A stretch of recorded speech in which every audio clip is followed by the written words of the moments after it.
Reste là.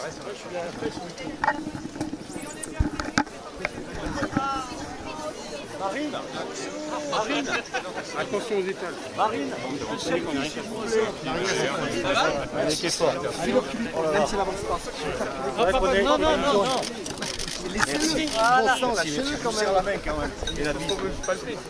Marine, président. C'est bon, attention aux assiettes. Attention les assiettes. Mon Dieu. Culé par cette bousculade. Ouais, écoutez, ça fait plaisir de voir qu'il y a du monde pour voir Marine, ça fait plaisir de voir qu'elle reçoit un accueil très chaleureux, éminemment sympathique de la part des Niçois, donc non, au contraire, on est très contents. Vous allez faire mieux à Fréjus? On va faire, pardon? Vous allez faire mieux à Fréjus? Écoutez, on a fait déjà un bel événement avec nos universités d'été, avec les estivales où vous étiez présents, et on va essayer de continuer à convaincre les Français à travers cette campagne qui il reste 70 jours, alors on va essayer de continuer comme ça. Est-ce que vous pensez que cette ferveur est typiquement niçoise ou est-ce qu'elle se propage un peu partout en France? Écoutez, partout où nous allons, nous recevons un accueil qui est des plus chaleureux, donc je m'en félicite et j'espère que c'est toute la France qui votera massivement pour elle, parce qu'il faut un véritable changement et je crois que les Français en sont conscients. Vous sentez ça aujourd'hui? Oui, je sens une vraie dynamique, que ce soit dans les sondages, que ce soit dans nos résultats électoraux ces dernières années, et sur le terrain surtout, écoutez, voyez par vous-même, et donc oui, j'en suis très satisfait, et j'espère que ça va continuer comme ça. Merci beaucoup, monsieur. Avec plaisir. Merci bien.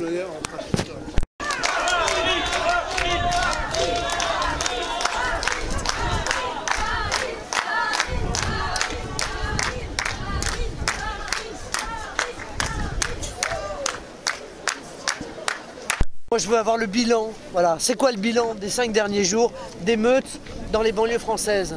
C'est quoi le bilan? Combien ça coûte tout ça? Parce que ce sont les Français qui payent. Les Français qui ont de plus en plus de mal à payer leurs impôts et qui systématiquement sont obligés de prendre en charge ce que les crapules détruisent, brûlent, voilà. Et nos forces de police continuent à être attaquées. Ce sont des tentatives d'assassinat.